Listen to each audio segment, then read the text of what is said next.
Dans la moyenne vallée du fleuve Sénégal, appelée Fouta Toro, les années 1980 à 2000 ont vu se développer un véritable militantisme pour l'écriture de la langue peul.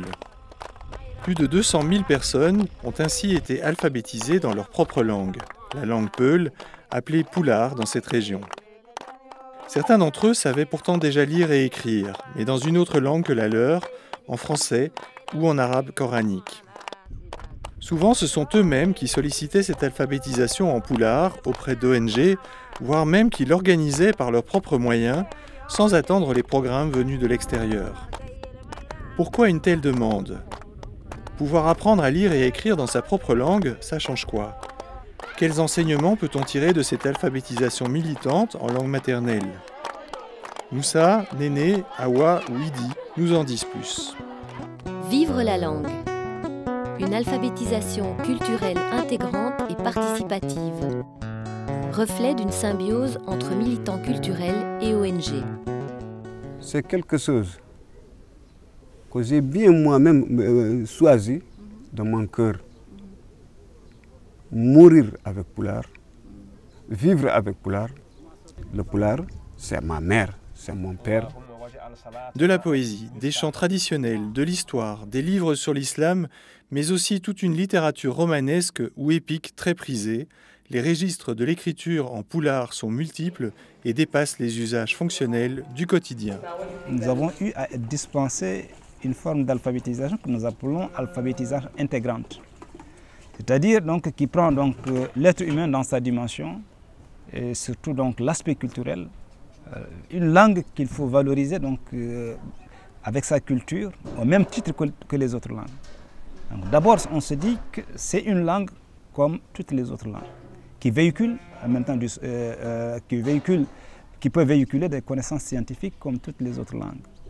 Donc ça, c'est véritablement l'aspect le plus déterminant qui a coïncidé aussi donc, avec cette envie de ces populations-là, du monde rural, de ce peuple, de cette communauté poularophone qui voulait véritablement que sa langue soit reconnue en tant que telle.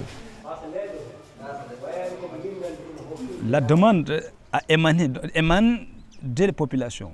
Donc ce sont ces populations-là qui demandent à être alphabétisées. Et il y a eu donc certainement le cas de l'Association pour la Renaissance du Pulaar qui, à travers ses émissions, a suscité cette envie de s'alphabétiser.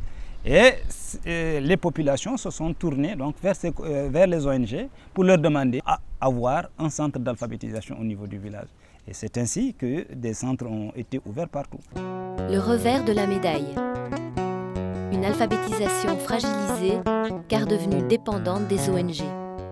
Si les ONG donc, ont pu permettre véritablement le développement des connaissances, des compétences en matière d'alphabétisation, il y a eu un bon bataillon, pour emprunter des termes militaires, d'alphabétiseurs volontaires qui ont été au départ mus par l'idée véritablement de promouvoir leur langue, donc de faire en sorte que les frontières de l'ignorance reculent. Donc cet engagement-là s'est un peu émoussé donc, avec l'arrivée des ONG.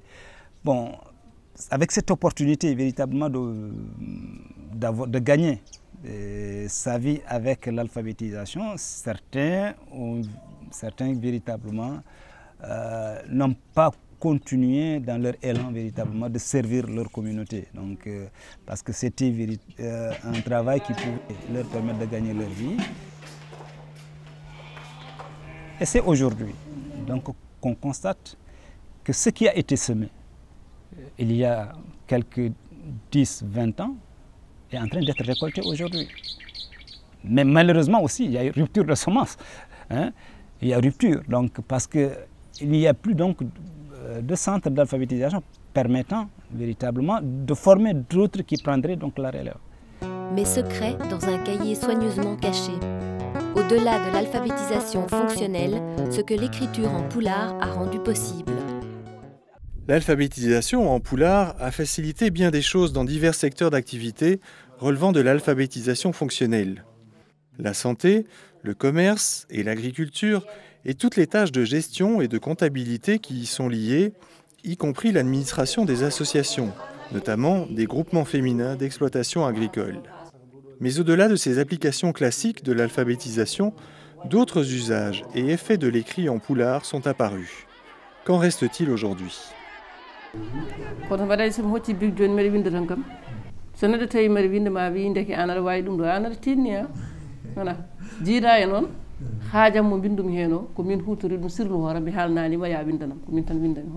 Donc on est bénéfice. Si la me voilà que ce vide que mufti andra on mi de tam hala ka ko dum ala windara mofta so won saha won bes ngum antolno ala holla dum en wala jangina dum en tay sawa jangude ngam ko jona halna ma dum ni biya jomina ha jangel jangi ko en askoni no wirni buri hewde ko moftede tan yonta gardo fo holle so jangi wawi tan kadi jojjina heddi be kadi dum en parce que sa nani ne do andi askum tanirabe mudum ma gon sappo tar wala nogas ada andi.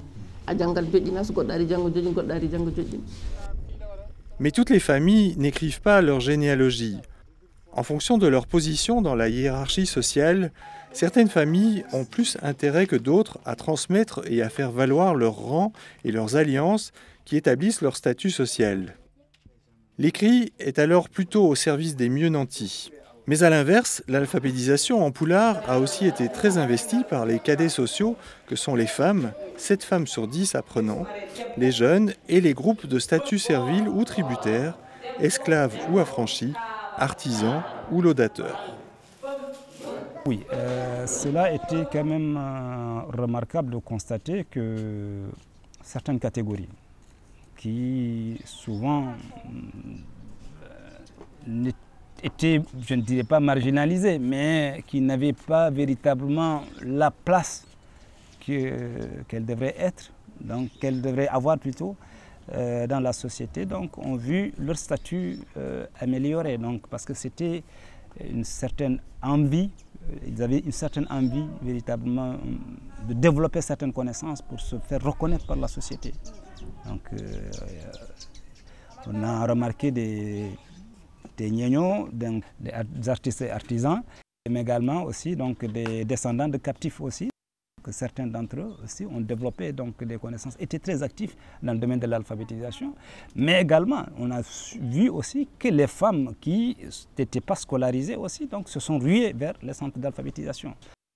Cela valorisait donc le statut de certains et de certaines catégories de personnes. Donc de certaines catégories sociales, des personnes d'une certaine catégorie sociale, même donc sur le plan du genre également, on remarque qu'il y a eu donc des changements. On a remarqué qu'il y a des descendants de captifs qui dirigent des associations, donc des unions et fédérations. On a l'exemple de femmes qui dirigent donc des organisations mixtes. Il y a 20 ans, ou un peu plus de 20 ans, donc c'était inimaginable. Mais aujourd'hui, c'est le cas. En matière de religion aussi, les choses ont changé et les cloisonnements sociaux s'atténuent. L'accès au savoir islamique n'est plus réservé aux lettrés, généralement issus de grandes familles de clercs, qui détiennent aussi la plupart des pouvoirs temporels. D'anciens analphabètes sollicitent à présent les marabouts et transcrivent ces connaissances religieuses en arabe grâce à leur connaissance de l'écriture en poulard. Et là non plus, les femmes ne sont pas en reste, entre demandes spirituelles et besoins de reconnaissance sociale. Des thèmes diversifiés pour répondre aux besoins de l'ensemble de la population. Les défis d'une alphabétisation renouvelée pour demain. Émancipation sociale et protectionnisme culturel ont donc motivé le mouvement d'alphabétisation en poulard, largement relayé par les ONG de développement. La demande locale demeure perceptible, mais les bailleurs se sont retirés. Certains persévèrent cependant et proposent des formations en poulard bien spécifiques, par exemple appui à des conseils de gestion communautaires ou renforcement des capacités parentales pour l'ONG Tostan. Y aurait-il d'autres pistes possibles pour une éducation de base en langue maternelle, revivifiée et pérenne?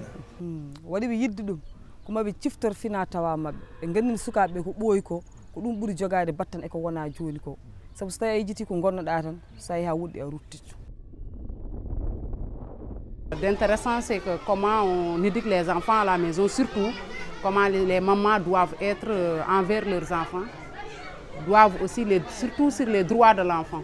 Donc pour que les mamans puissent respecter certains droits avec leurs enfants et surtout pour être près de ces enfants.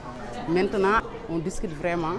Tu vois une maman assise avec son enfant en train de parler, une maman jouer avec son enfant. À l'école, tu vois des changements parce que les élèves viennent à l'école propre avec des habits propres. Donc ça nous arrange. L'alphabétisation de demain devrait relever le défi de dépasser le stade des compétences de base en lecture, écriture et calcul. Pour durer, elle est appelée à allier dimension culturelle et enjeux de la modernité en couvrant une large palette d'activités et de métiers qui se diversifient de plus en plus en Afrique. Oui, même l'Internet, même pour le portable, pour même écrire un petit message, pour savoir même son numéro, pour composer même un numéro, ça c'est du concret. Donc l'alphabétisation doit être en phase avec les nouvelles réalités, avec la nouvelle technologie de l'information et de la communication. Allez en avant. Nous avons espoir que les choses puissent aller dans ce sens-là. Il faut d'abord une sérénité, une volonté, et ne pas aussi rêver, croire à ce que l'on fait. Rester simple, trouver des partenaires solides qui ont des programmes, accès vraiment pour le développement, surtout penser au niveau local.